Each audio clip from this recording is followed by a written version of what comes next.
بسم اللہ الرحمن الرحیم۔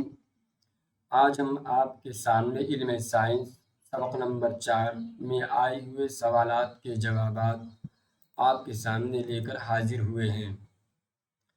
سبق نمبر 4 میں سب سے پہلے آیا ہے صحیح جواب کے سامنے صحیح کا نشان لگاؤ۔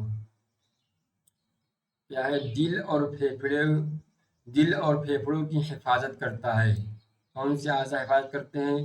4 آپشن ہے: کھوپڑی، ریڑھ کی ہڈی، کاندھے کی ہڈی۔ اس میں آپشن ہے بی، پسلیاں، یہ دل اور پھیپھڑے کی حفاظت کرتے ہیں۔ دوسرا ہے جسمانی اعضاء کی حرکت میں مددگار ہے۔ کون سے اعضاء؟ اعصاب، دماغ، پٹھوں، ہڈیاں اور عضلات۔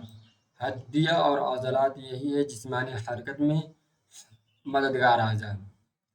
آگے دیکھیے نمبر شمار: اعضاء، کھوپڑی، سینہ، ریڑھ کی ہڈی، پورا جسم۔ پوچھا جا رہا ہے کھوپڑی میں ہڈیوں کی تعداد کتنی ہے؟ تو 29۔ سینے میں ہڈیوں کی تعداد کتنی ہے؟ 12۔ ریڑھ کی ہڈی کتنی ہے؟ ریڑھ کی ہڈیوں کی تعداد 33۔ پورے جسم میں کل ہڈیوں کی تعداد کتنی ہے؟ 206۔ آگے دیکھیے درج ذیل جملوں میں صحیح جملوں کے آگے صحیح اور غلط جملوں کے آگے غلط کا نشان لگاؤ۔ نمبر 1، کھوپڑی کی ہڈیاں دماغ کی حفاظت کرتی ہے، صحیح کا نشان ہے۔ جسم میں حرکت ہڈیوں اور پٹھوں کی حرکت کی وجہ سے ہوتا ہے، ہڈی اور پٹھا یعنی عضلات کی وجہ سے حرکت ہوتا ہے، صحیح ہے۔ ہڈیوں اور عضلات کی حرکت سے جسم میں جنبش ہوتی ہے، جنبش مطلب حرکت ہوتی ہے، صحیح ہے۔ ریڑھ کی ہڈی دل کی حفاظت کرتی ہے، دل تو آگے ہوتا ہے اور ریڑھ کی ہڈی پیچھے ہوتی ہے، تو کیسے حفاظت ہوگا؟ نہیں ہوگا، تو غلط کا نشان لگا ہوا ہے۔ حواس خمسہ کی حفاظت کھوپڑی کی ہڈیاں کرتی ہے، غلط۔ سینے کی ہڈیاں دل اور پھیپھڑوں کی حفاظت کرتی ہے، صحیح۔